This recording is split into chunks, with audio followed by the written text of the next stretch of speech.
क्या आपने अपनी पीठ थपथपाई है? किस चीज के लिए?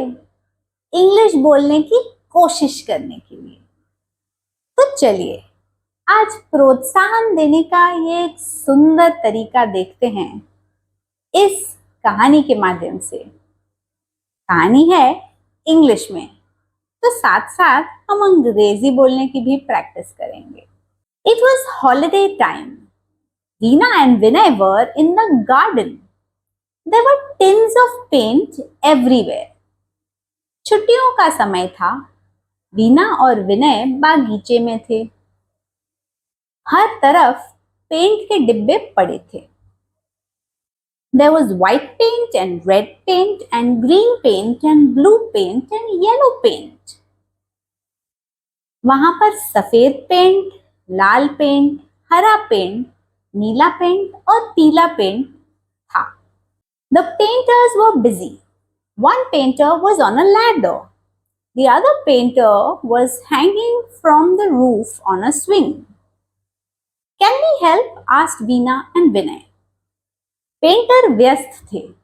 एक पेंटर सीढ़ी पर था, दूसरा पेंटर छत से झूले पर लटक रहा था. क्या हम मदद कर सकते हैं? वीना और विनय ने पूछा. The painter gave each of them a brush. Paint the inside of the gate, he said to Veena.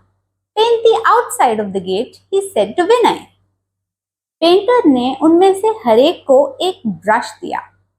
Gate को अंदर की तरफ से पेंट करो, उसने वीना से कहा. पेंट गेट को बाहर की तरफ से पेंट करो, उसने विनय से कहा. They picked up 2 tins of paint and set to work. Veena painted one side of the gate. Vinay painted the other side of the gate. उन्होंने पेंट के 2 डिब्बे उठाए और काम पर लग गए. वीना ने गेट को एक तरफ से पेंट किया. विनय ने गेट को दूसरे तरफ से पेंट किया. The paint fell on the ground, the paint fell on the wall, the paint fell on them. Paint फर्श पर गिर गया, पेंट दीवार पर गिर गया, पेंट उन पर गिर गया. At last they finished. They wiped off the paint that had splashed on the ground. They wiped off the paint that had splashed on the wall. They wiped off the paint that had splashed on them. आखिरकार उन्होंने काम खत्म कर लिया. उन्होंने फर्श पर गिरे हुए पेंट को पोंछ दिया. उन्होंने दीवार पर गिरे हुए पेंट को भी पोंछ दिया. उन्होंने खुद पर गिरे हुए पेंट को भी पोंछ दिया. I love my red gate, said Veena. मुझे मेरा लाल गेट बहुत पसंद है, वीना ने कहा. I love my green gate, said Vinay. मुझे मेरा हरा गेट बहुत पसंद है, विनय ने कहा. Oh, you have made a 2-colored gate, the painter cried. Oh, तुमने 2 रंग का गेट बनाया है, पेंटर चिल्लाया. Let us keep it that way, said mother. चलो इसे ऐसे ही रहने दें, माँ ने कहा. माँओं की यही खासियत होती है, हम कुछ भी करें वो उस चीज में कुछ अच्छाई ढूंढ ही लेती हैं. अब इसे प्रोत्साहन ना कहें तो और क्या.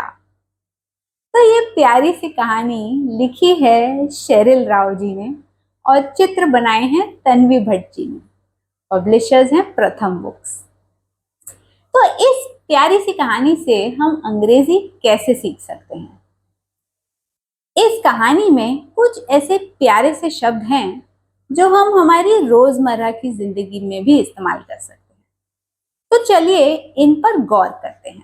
अगर आपको कहानी यहाँ तक पसंद आ रही है तो मुझे कमेंट्स में एक थम्स अप जरूर दीजिएगा. और अगर आपको आपका फ्री गिफ्ट चाहिए तो वीडियो के अंत तक बने रहिएगा. There were tins of paint everywhere. अब कुछ दिन पहले जो हमने कहानी देखी थी उसमें हमने कुछ शब्द सीखे थे all around, माने चारों तरफ.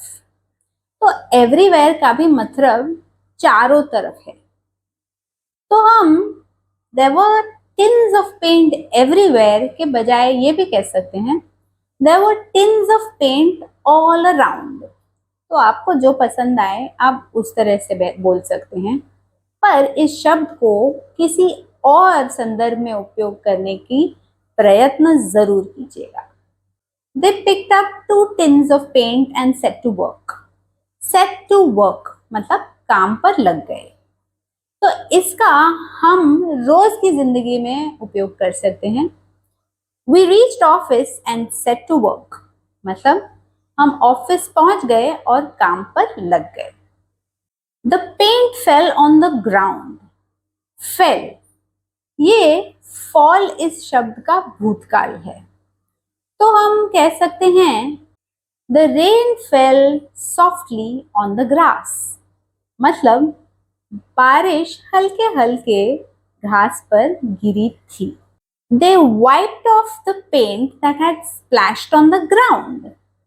Wipe off माने साफ कर देना। तो इसका हम एक उपयोग इस तरह से कर सकते हैं I wipe off the sweat on my face. मतलब मैं अपने चेहरे से पसीना पोंछ देती हूँ। अगर आपको मेरा वीडियो पसंद आया तो अपने दोस्तों और परिवारजनों के साथ ज़रूर शेयर कीजिए। और अगर आपको इंग्लिश सीखते रहना है आसान आसान मज़ेदार कदम लेते हुए, तो मेरे इस नंबर पे मुझे मैसेज ज़रूर कीजिए।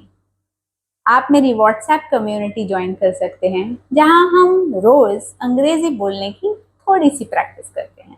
और अब आते हैं आपकी फ्री गिफ्ट पर। अगर आपको आपकी फ्री गिफ्ट चाहिए जिससे इंग्लिश बोलना हो जाएगा बिल्कुल आसान, तो मुझे मेरे इस नंबर पर ज़रूर मैसेज कीजिए।